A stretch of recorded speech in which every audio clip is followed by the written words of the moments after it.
Let's get to your top story, and that's the ED that has, kept its focus as far as the Delhi liquor scam is concerned. And after Manish Sisodia, now it's Kavitha's turn, who has been summoned. This is the third time round for the ED to have summoned her in that particular case. She had approached the Supreme Court yesterday, challenging those summons against her, calling it completely against the law. Without, what are the grounds on which she was asking for that questioning not to take place? Right, Divya. So remember, she said that, she had approached the Supreme Court saying that, women being questioned by the Enforcement Directorate has to be a certain way. But today, really, the focus is on the ED questioning that will take place today. And in fact, Uma is now joining us with the very latest. And also, Uma, what is the political significance of this? Because remember, Kavitha is really one of the most prominent faces of the BRS. She was here in the national capital. Also, she really brought together the entire opposition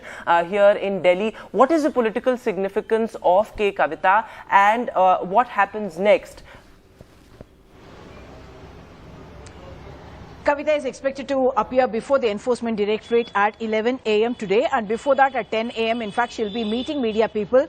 Kavitha has not been shying away from talking to the media. In fact, she has been very forthcoming, not just on this issue but also on articulating about the women's reservation bill, for which she had in fact held a protest in Delhi, and even yesterday in the evening she had a round table on the same thing. Even as you mentioned, she had approached the Supreme Court, but the Supreme Court of course refused to give her an interim kind of a relief, saying that she will not be heard today or something, so she has to physically appear. She had also complained about her mobile phone being impounded by the Enforcement Directorate, and she has also asked that whatever she says, she will have to be video recorded. The audio video will have to be video recorded. That has been her request and her plea to the court. Importantly, of course, Kavitha is K. Chandrasekhar Rao's daughter. Telangana is a very important state for the BJP. Even before 2024, the state elections are to happen by the end of this year, 2023, and BJP sees Telangana as a low-hanging fruit, and their southern ambitions in Karnataka, they have been able to make inroads but not been able to make inroads in any of the other southern states. But Telangana they see as a space where the political vacuum is existing, and therefore they would like to make inroads here. And in 2024 as well, BRS, which is KCR, Kavitha's father, has announced that he's going to go national, and he has in fact launched his TRS into the BRS.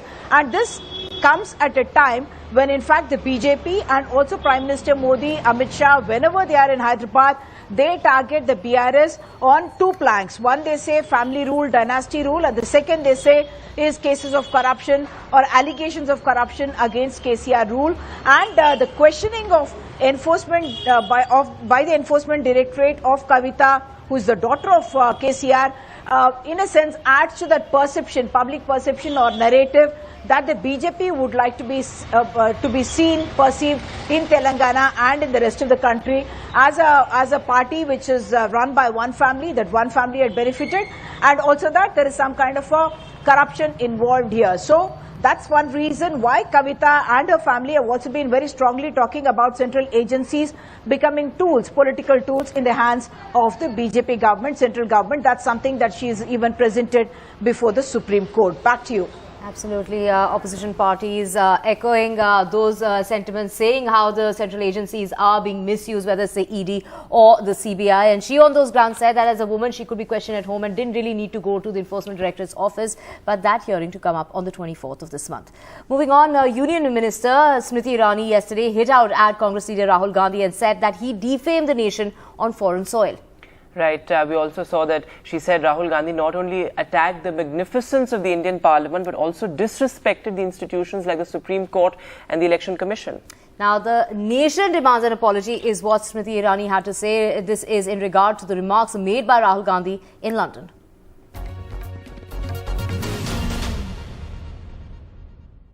Rahul Gandhi. The uproar over Rahul Gandhi's comments on Indian democracy in the UK is only getting louder. The government has been unrelenting in its attack on Mr. Gandhi. On Wednesday, Union Minister Smriti Irani, who launched a scathing attack on the Congress MP.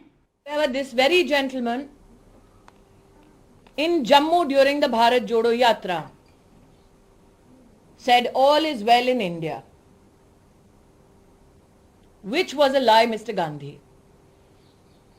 Your statement in India or your statement in England? Rahul Gandhi has not attended Parliament on the first 3 days of the second leg of the budget session that has seen BJP MPs gunning for him. It is shameful that Rahul Gandhi, instead of coming to Parliament and apologizing for his undemocratic rant against India, today seeks to be absent from Parliament. Inside the House too, the Treasury benches continue the offensive, demanding an apology from Rahul Gandhi.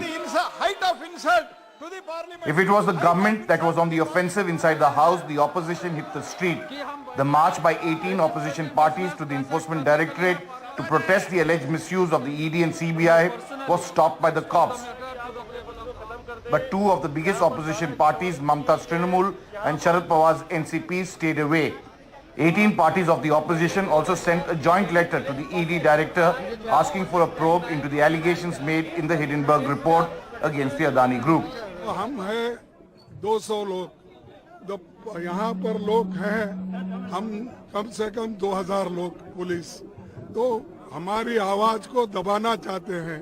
Bharat का घोर अपमान है sir. The Supreme Court has currently set up a panel headed by a retired Supreme Court judge, including people like Nandan Nilekani, KV Kamath, to look into the regulatory processes and how to safeguard investors. The government says SEBI is also looking into the allegations. जो भ्रष्टाचारी है वो भ्रष्टाचार के खिलाफ काम करने के लिए इस संस्थाओं का गठन किया है।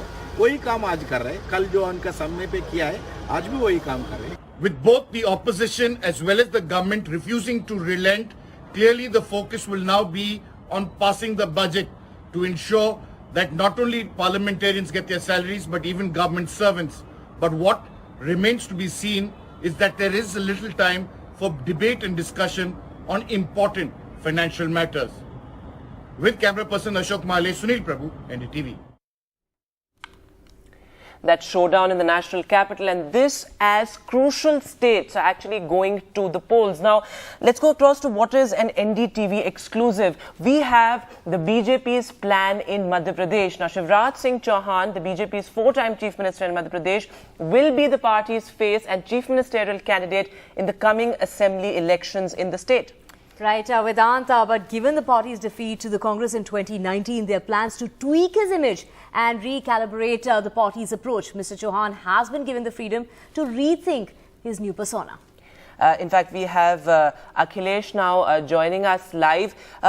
Akhilesh, you have the details on the BJP's plan in Madhya Pradesh. So, two-part question really. One, given that the Shivraj Singh Chauhan government is facing all these corruption charges, how are they actually going to battle that? Is there going to be a rethink as far as that is concerned? And secondly, are we also looking at a cabinet expansion ahead of the elections? As far as the corruption charges or other anti-incumbency factors are concerned, Vedanta, the BJP has decided to go for survey of all the 230 constituencies, and BJP will decide the elections only after that. And there will be no factionalism. This message has been given very strongly by the party leadership to the state leaders. And as far as the image of the Chief Minister Shivraj Singh Chauhan is concerned, because BJP feels that he has been Chief Minister since 2015, barring 16 months where in 2018 the party lost, despite getting more votes from the Congress party. But BJP lost that election, and BJP after that came back to power by engineering defection within the Congress legislative party. But BJP feels that despite being Chief Minister for so many years, Shivraj Singh Chauhan is still popular among the masses, and he does not have any negative vibes about him. That's why BJP says that some image transformation will be done by him, but he will be the party's face as far as the election is concerned, and BJP will contest the election on his name and of course Prime Minister Narendra Modi's name. So this is the party has decided. And they have also decided that some sitting MLAs will be dropped against those, some anti-incumbency factor is there. And relatives of the leaders will not be given ticket like Gujarat. They had a very strong rule in Gujarat that these relatives will not be given ticket. So that same formula will be applied in Madhya Pradesh also. And apart from that, Vedanta, BJP is doing micromanagement of the booths. There are 65,000 booths in Madhya Pradesh. Out of that, 62,000 booths, BJP has done digital verification of booth committee members. So it's a big drive. It's a very big achievement for as far as the micromanagement is concerned. So BJP will go with that kind of formula and that kind of strategy. Party has set a very ambitious target of crossing 200 seats in the assembly, and of course BJP will try very hard in the coming next 6 months or so to achieve this target. Right, the BJP to bet on Shivraj Singh Chauhan yet again in Madhya Pradesh. Thank you so much, Akhilesh, for getting us all those details. Now, the big international story, India is closely watching Eric Garcetti, who is President Joe Biden's close aide. He was confirmed as the US ambassador to India after the Senate voted on his nomination last night, filling a key diplomatic position which was vacant for the past 2 years. Absolutely, since Jan of 2021. Now, the Senate voted 52 to 42, advancing the former Los Angeles mayor's nomination. The former mayor's nomination was pending before the US Congress since July of 2021, when he was nominated for the prestigious diplomatic posting by Joe Biden. The position has remained vacant for more than 2 years without. That's right, and it's of course crucial as far as India is concerned as well. Garcetti's nomination was not brought to the Senate floor for a vote during the last Congress, as the ruling Democratic Party did not have enough support to get him through. In fact, what's also interesting about the vote is that 7 Republicans also joined the majority of Democrats to vote for Eric Garcetti. Well, right, that's absolutely right. But, you know, there was also a lot of deliberation as far as that is concerned. There were many ifs and buts because there were allegations against a former senior advisor of sexual assault and harassment. President Biden renominated Garcetti to the same position in January this year. The last US ambassador to India, Kenneth Juster, stepped down in January of 2021 after there was a change of government in the United States. The yeas are 52. The nays are 42. The nomination is confirmed. Under the previous order, the motion to reconsider is considered made and laid upon the table, and the President will be immediately notified of the Senate's action.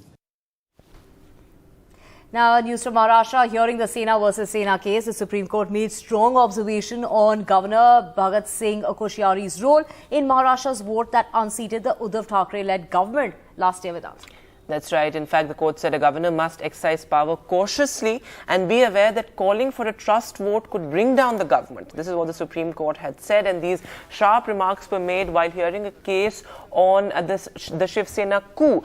Calling for a trust vote just on grounds of differences within a ruling party can topple an elected government. So there are rather strong remarks coming from the court. Right. Also adding that the governor must be conscious that calling for a trust vote may lead to the toppling of the government. This is a 5-judge constitution bench which is headed by the Chief Justice of India.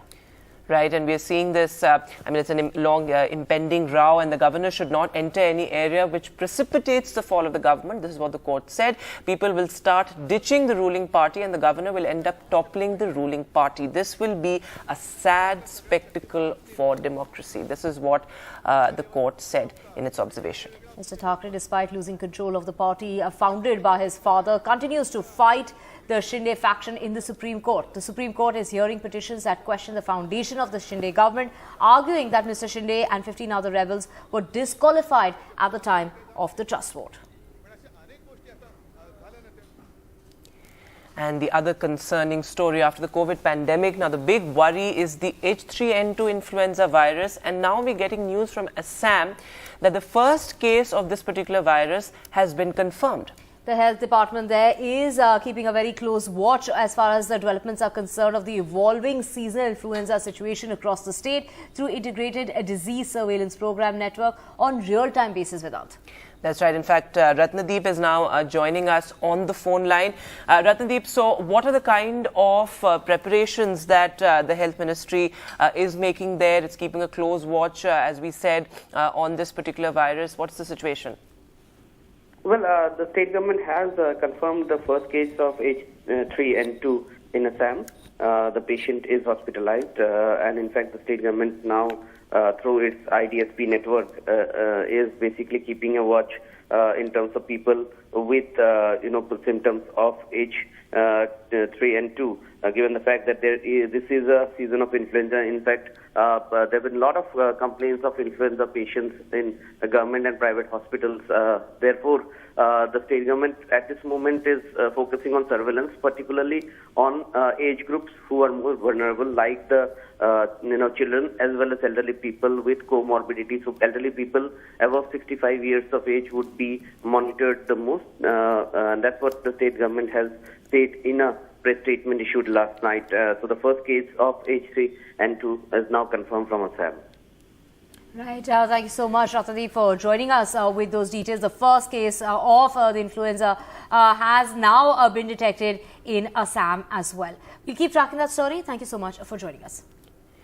And banking fears have come roaring back. The Credit Suisse crash really has many concerns. We'll get you details on that. We'll be joined by our special guest on this morning broadcast, Jaspreet Kalra from BQ Prime. That and a whole lot more on the other side. Stay with us.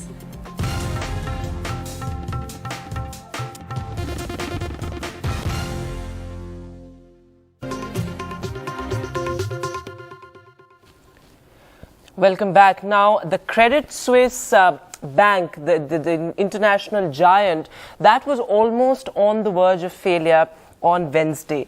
Now, this has really stoked anxieties as far as the global financing system is concerned. Now, the Swiss National Bank has pledged emergency financing to Credit Suisse Group if required, seeking to restore confidence in the troubled lender after a record slump in its shares. In fact, the Credit Suisse shares slumped as much as 31%. Now, this is a record slump, really. Yesterday is when this happened.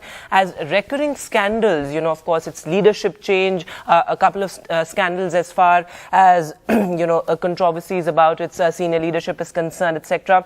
That is really being seen as the primary reasons for the record slump. Now, the Swiss authorities have been discussing ways to stabilize the bank, and now really the big story to be tracked is what is actually going to be its strategy going ahead. Of course, the 2025 FPO is being looked at as one of the major strategies that the bank could hope for as far as its revival is concerned.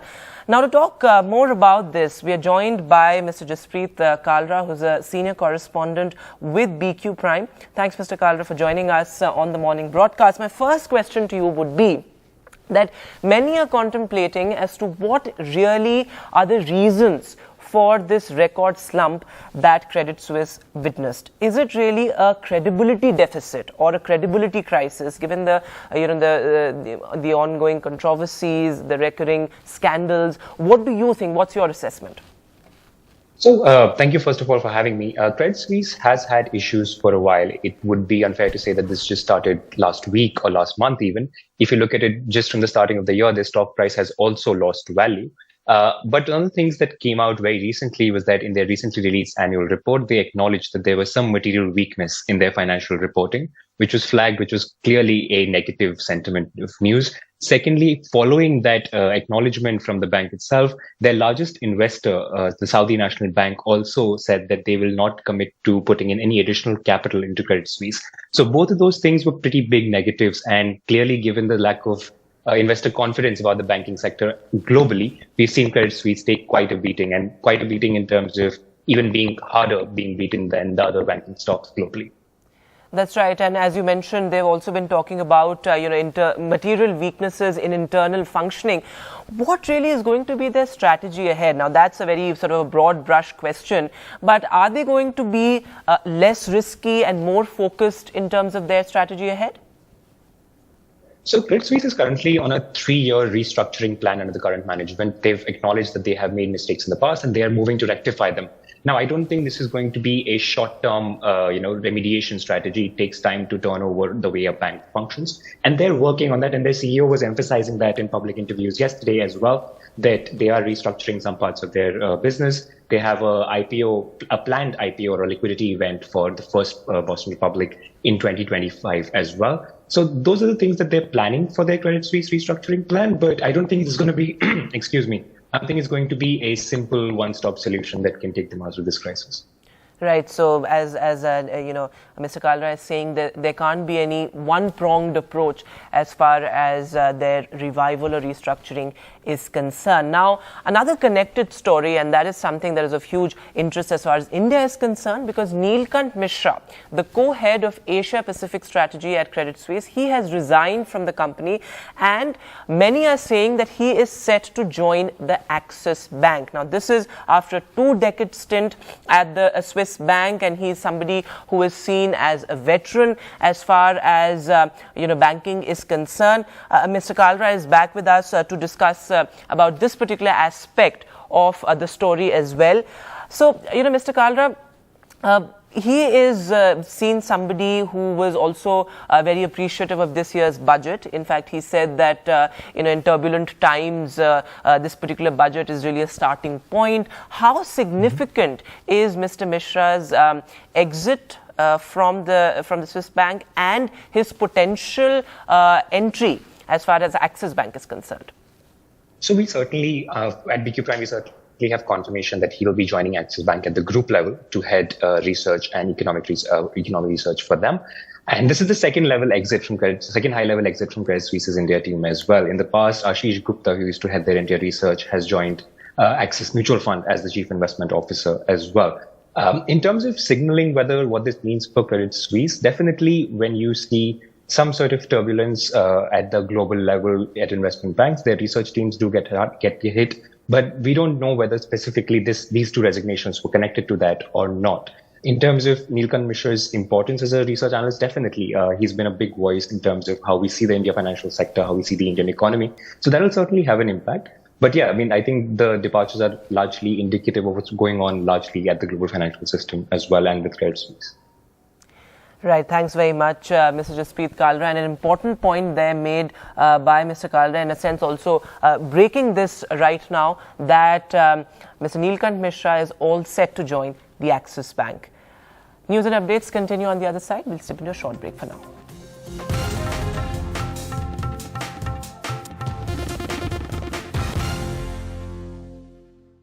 Moving on to more news now. In the farmers' onion protest, thousands of Maharashtra's farmers have marched towards Mumbai with a list of demands. So they are making their way towards Mumbai, and there's been a lot of footage as well of them going from Dindori towards Mumbai. Right, that absolutely revolutionary march there. In fact, those visuals that you see on your screen, drones have captured these visuals of the rally, as it meandered through roads and different terrains while inching close to the maximum city. The march, which started from Dindori in the Nashik district, has been organized by the CPM and will be covering a distance of about 200 kilometers before it finally reaches Mumbai. That's right, and organizers have actually said that besides farmers, many workers in the unorganized sectors, such as ASHA workers and members of the tribal communities, they have also joined hands with the farmers in the march.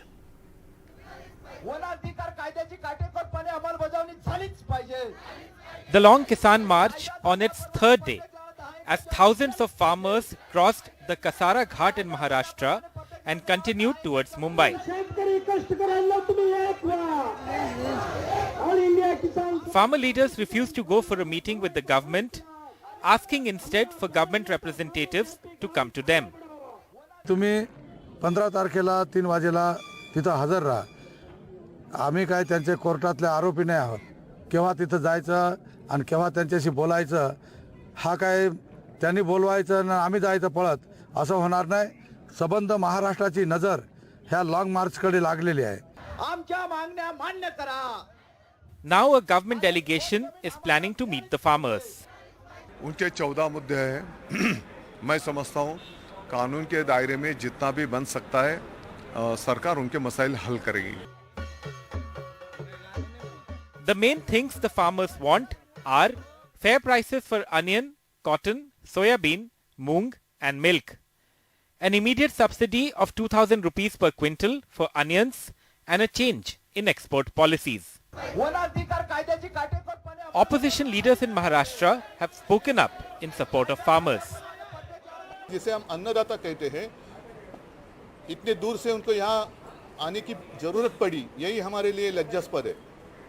और वहाँ से वो यहाँ आ रहे हैं, कब मिलेंगे आप?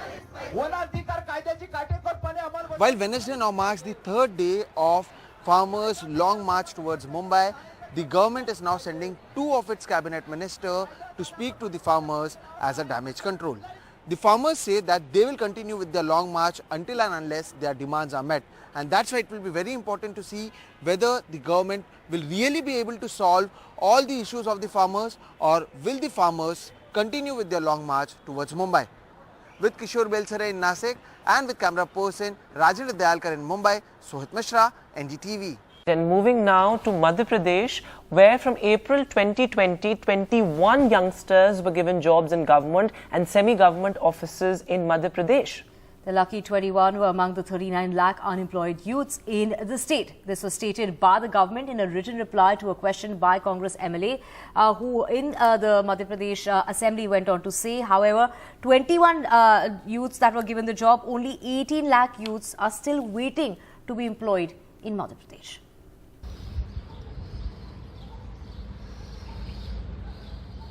An empty state government-run employment exchange in Madhya Pradesh's capital, Bhopal. But crores of rupees are being spent on running such offices across the state's 52 districts.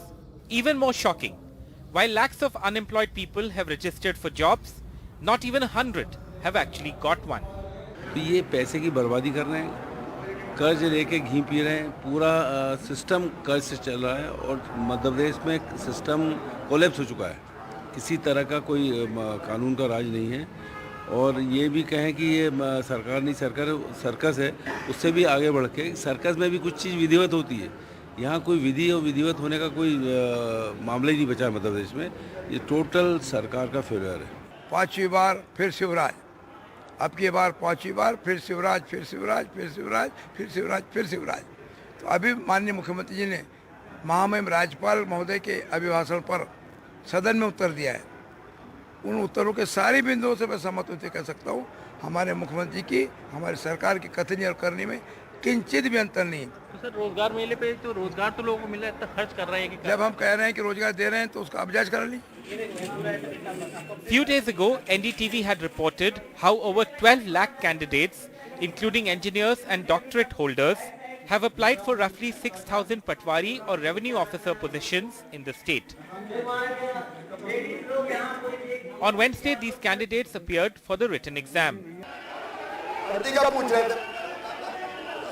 The MP government had promised 1 lakh government jobs just this year. इन पदों पे भर्ती हो चुकी है. पटवारी 7,000, शिक्षक 15,700, उपयंत्री 2,600, paramedical nursing staff 6,500, forest guard jail warden 2,200, सहायक grade 3 steno 2,700, police constable 7,500 और 15 अगस्त तक माननीय अध्यक्ष महोदय 1 लाख से ज्यादा पदों पर भर्ती हो जाएगी. प्रक्रिया पूरी कर ली. According to government data, there were over 25.8 lakh unemployed youths in the state as on April 1, 2022. This figure jumped to 38,92,949 on 1 January 2023, meaning an increase of 13 lakh plus unemployed in just 10 months. Government has spent around 16 crores for the upkeep of offices like these to provide employment to only 21 people in 2 years. In Bhopal, with camera person Rizwan Khan and Rupesh Anurag Dwari for NDTV.